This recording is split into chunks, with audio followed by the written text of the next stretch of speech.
All right, today we are going to be talking about the unit circle, which is part of being able to find trig functions of any given angle.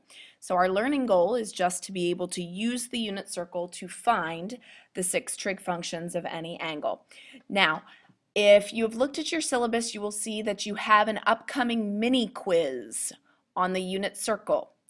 What that is going to be is you will be given a blank unit circle with nothing filled in, and you will need to be able to recreate it.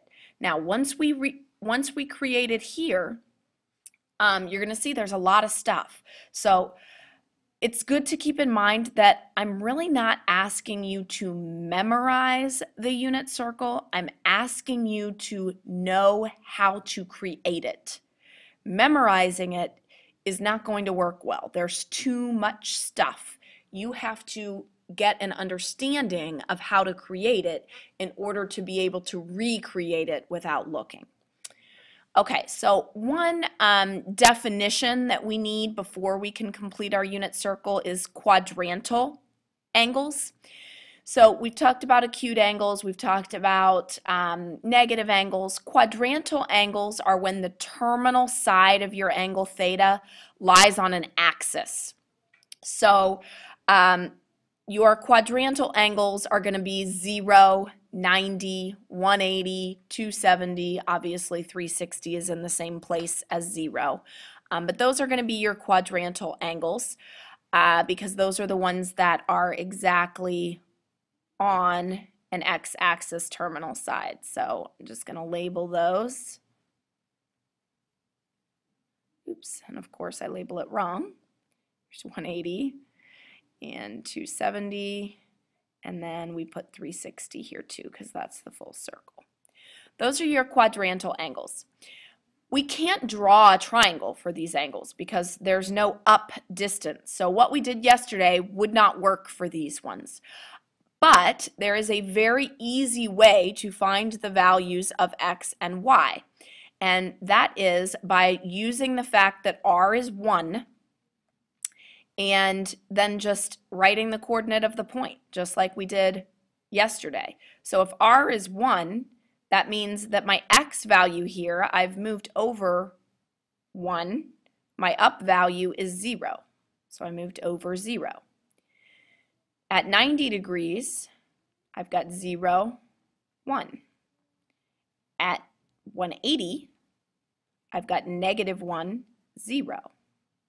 And at 270, I've got 0, -1. These are super easy because it's just whatever the coordinate would be at that point. Here you went left, so -1. Here you went up, so +1 on the y, down, -1 on the y. So those are going to become important because with our trig functions in the unit circle, and in the unit circle, we are making our r value as 1. That's the reason it's called the unit circle, is because our r value is 1 unit. So when that is the case, that means that our sine value, which would be the opposite over the hypotenuse, if r is 1 in the unit circle, opposite over r over 1 means that anything over 1 is just itself. So that means that the sine of theta would be y over r, but it's y over 1. So it's just y in the unit circle. Cosine, which would be x over r, x over 1 is just x. Tangent is going to stay the same as it was yesterday. It's y divided by x. But because we have these new values, we make a new discovery about the tangent. And that is that the tangent is the sine value divided by the cosine value. And that is going to be super important for the rest of this unit and very important in pre-calculus, is that you know that the tangent is the sine divided by the cosine.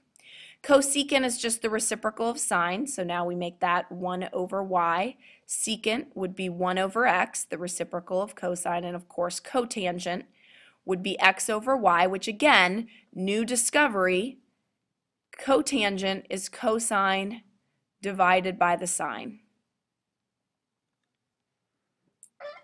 So because of these wonderful relationships that happen when we force r to equal 1, we can then say, well, r equals 1 is the easiest way to calculate all my sine, cosine, and all of those values. So we don't need to calculate them separately every single time. We can just use our unit circle. So I've labeled the degrees on the unit circle for starting. Again, you will have to be able to create the entire unit circle, including the degrees. Notice that there's 2 degree values here because our starting value at 0 and our ending value at 360. But we talked about reference angles yesterday. And reference angles, remember, are getting to the x-axis. So this is 30 degrees and it has a 30-degree reference angle. This is 150 degrees and it has a 30-degree reference angle. This is 210 and it has a 30-degree reference angle. 330 also has a 30-degree reference angle. So that means that in each quadrant we have a 30-degree reference angle. In each quadrant you have a 45-degree reference angle. Notice that those are all the ones in the middle. The 30s are always the one closest to the x-axis. And then you also, in every quadrant, have a 60-degree reference angle, and that's the one that is farthest from the x-axis. So closest is 30, the middle is always a 45, and the furthest away from the x-axis is your 60. And we have that in all 4 quadrants. So one thing that you're going to notice, we're going to do the second part of the unit circle after filling in the degrees is filling in the radian equivalents. Now these ones, it is probably much easier if you memorize this part. Now if you don't, remember that you can always find them because from degrees to radians you can simply multiply by pi over 180.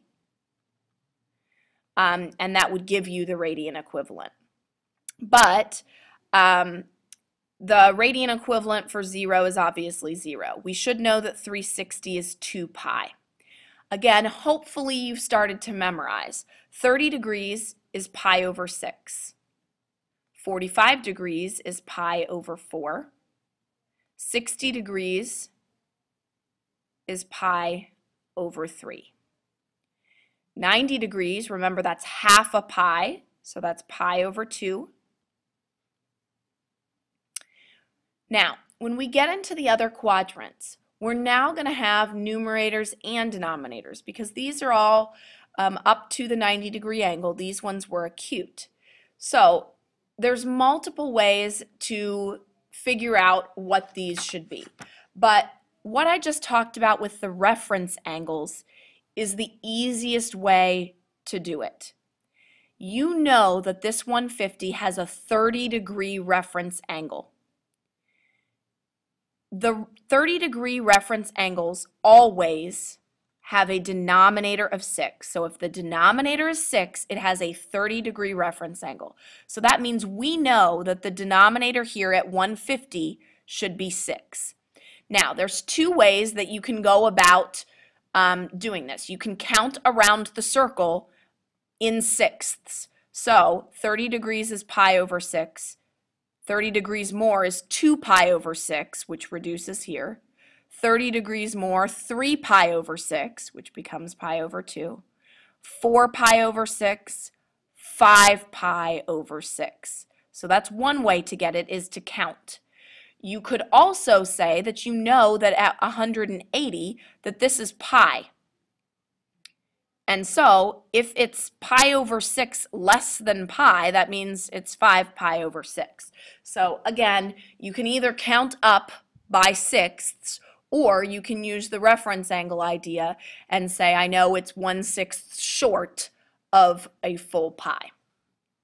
So there's my 30-degree reference angle in quadrant 2. In quadrant 3, Again, if we're counting, this 210 is my next 30-degree reference angle, so I know its denominator is 6. If this was 5 pi over 6, and this is 6 pi over 6, this is one more sixth, 7 pi over 6. Way over here, again, it's a 30-degree reference angle. We know its denominator is 6. So now, again, you could either continue counting 7 pi over 6, 8 pi over 6, 9 pi over 6, 10 pi over 6, 11 pi over 6. Or another method would be to say, 2 pi would be 12 pi over 6, and then it's one less than that. So we've filled in all of our 30-degree reference angles. Notice that when we count by the 30s, we hit all of the 60s because 60 is a multiple of 30.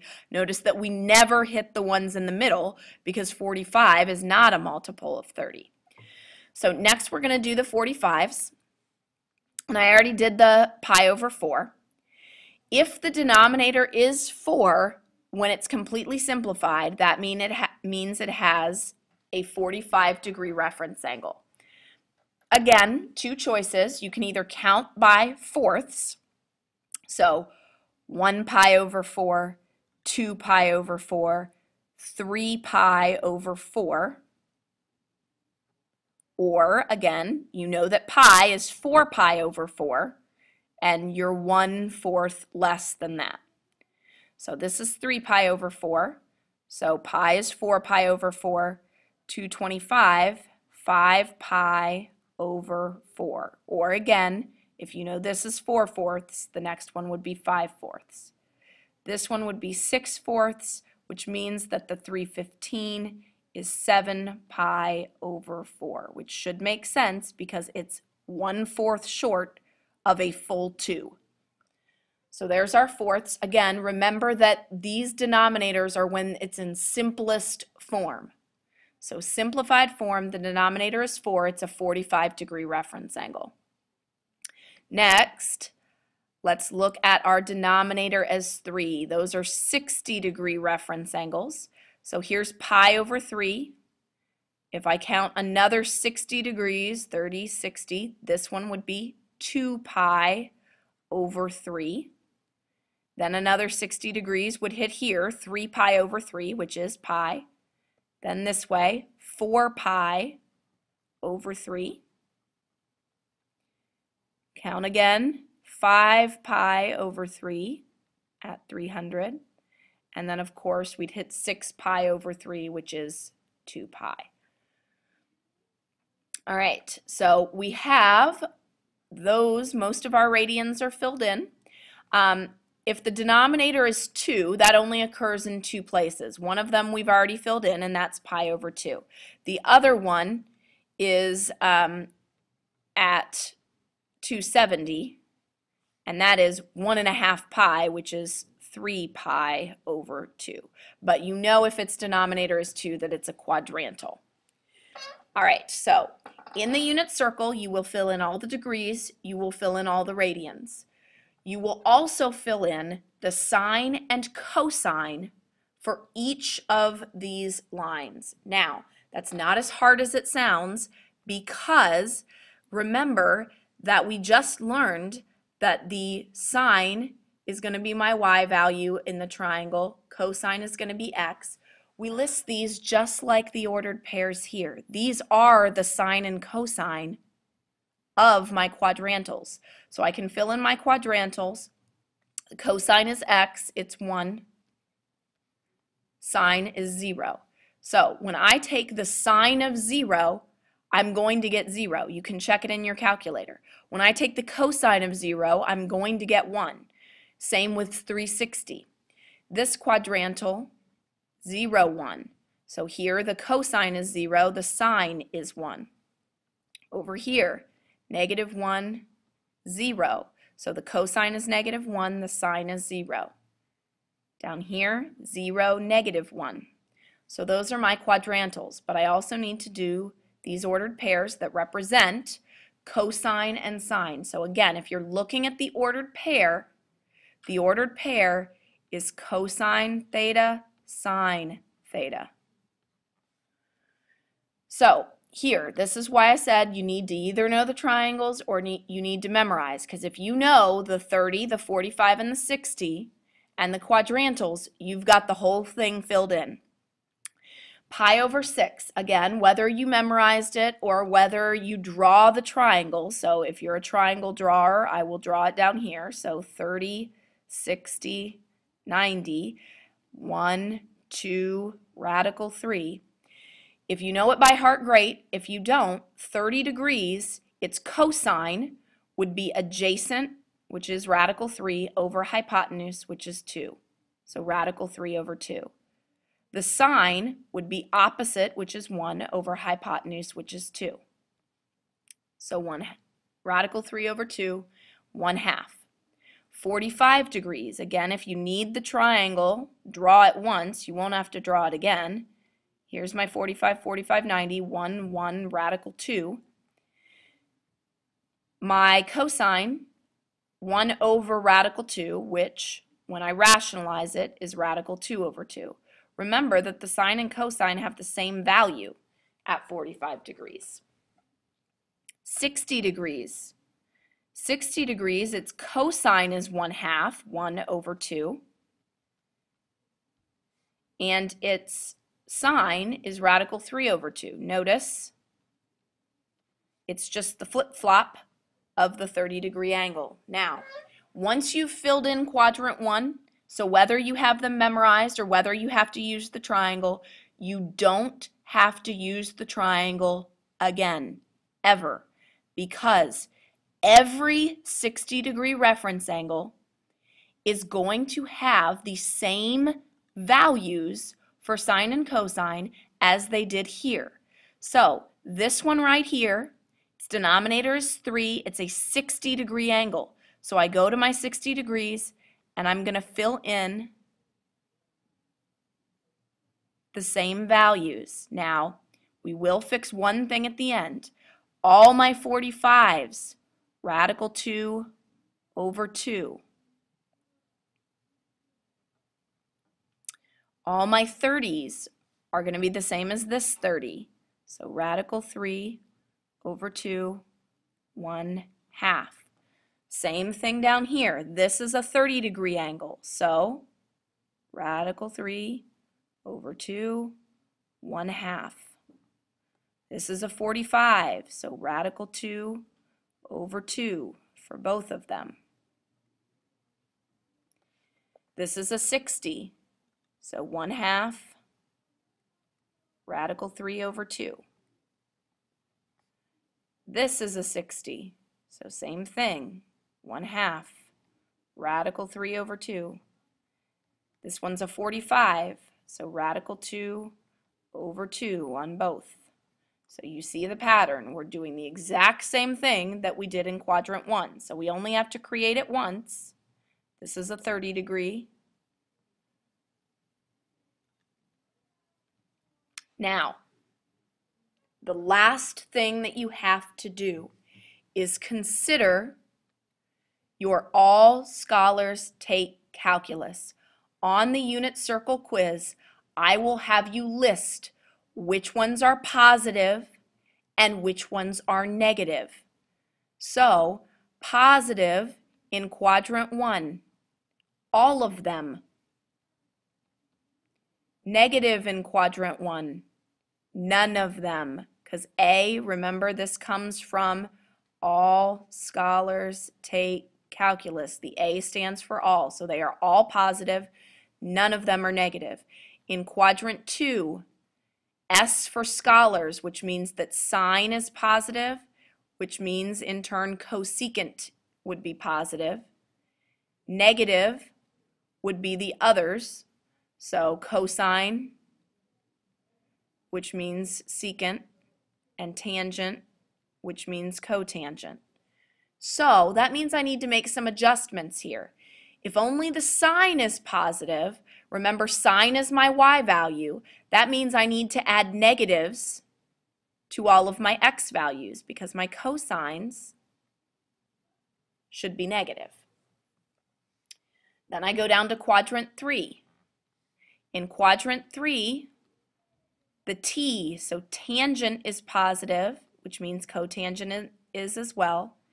Negative, that means sine is negative, cosecant, cosine, and secant.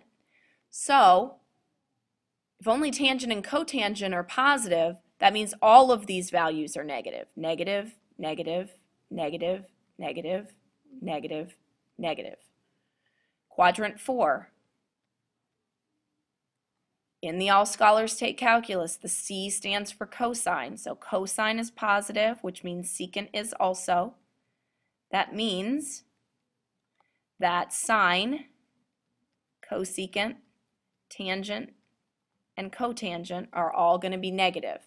So the cosine, which is the x value, is positive, which means the sine, the y value, has to be negative.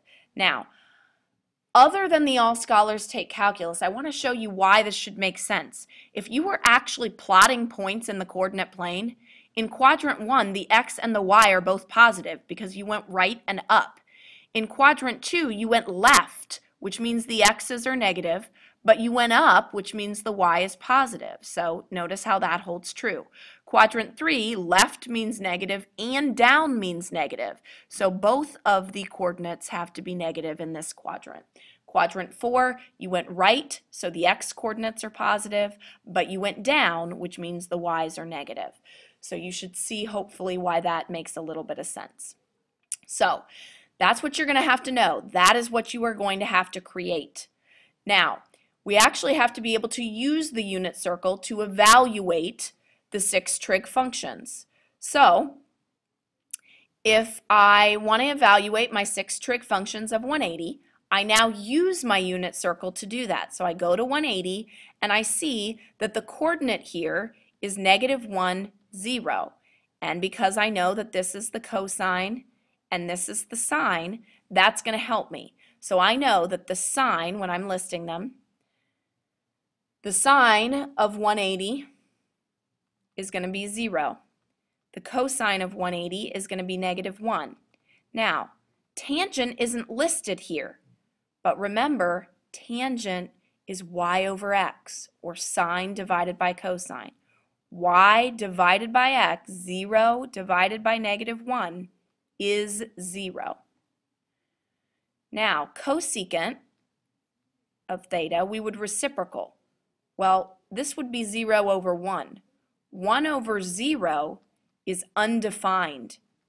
You have to write undefined. If you tried to press it in on your calculator, it would give you error because you can't divide by 0. Secant of theta.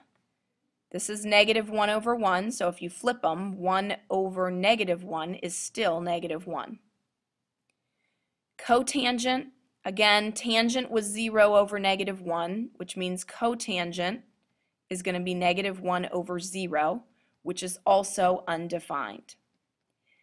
Now, when we get to the quiz, not the unit circle mini quiz, but the actual quiz on the first 4 sections, you will have problems like this that will be on the non-calculator part. So how I used the unit circle to do this is how you have to be able to do it, because you can only use the unit circle on the problems that are like this. So do not rely on that calculator for these ones. All right, we're going to do the same thing here. Cosine of 240. So find 240 on your unit circle. Here it is. And you should know that this is a 60-degree reference angle. We can see its ordered pair. So we see that it is a -1/2 negative radical 3 over 2. So when I am calculating that, the cosine is the x value. So look at it, say cosine is x, so -1/2, and that's it. Sine of 7 pi over 4. So find 7 pi over 4. Here it is. Sine is my y value.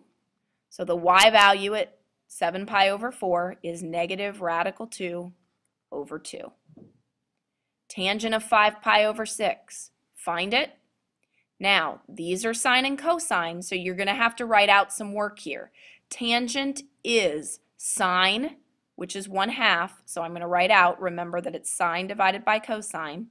So it's 1/2 divided by the cosine, which is negative radical 3 over 2. Again, you're not allowed to use a calculator, only the unit circle. So you have to know how to divide fractions by hand, which we did in Unit 5.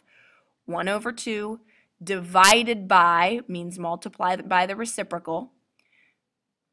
So the reciprocal would be 2 over radical 3, and of course it's negative since this was negative.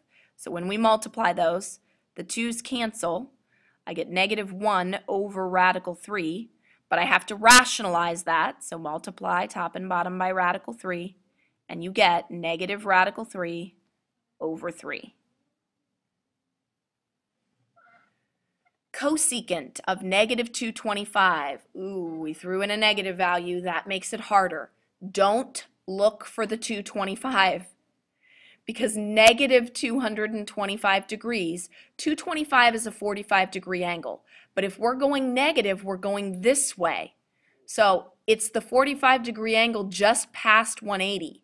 So negative 225 is in the same position as positive 135.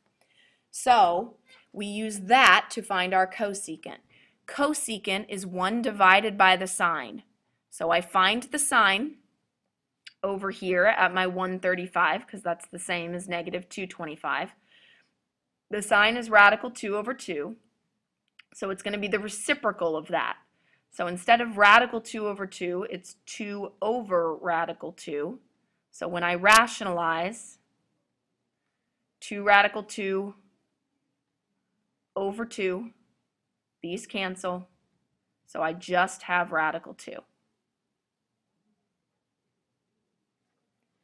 All right, last one I would like for you to try. Try to find the cotangent of 3 pi over 4. Pause it, and then come back.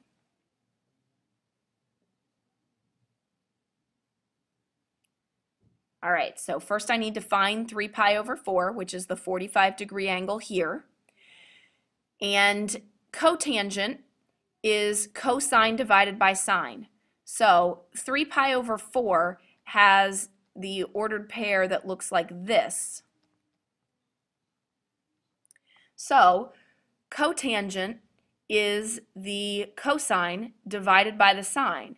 So this divided by this. Now you could actually write it out, negative radical 2 over 2 divided by radical 2 over 2, and multiply by the reciprocal. But let's use a little reasoning here. These values are the same except for their sign.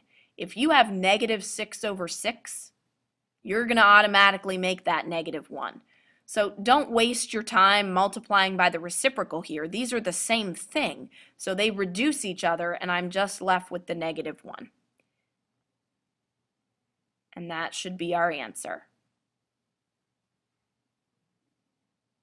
May the force be with you.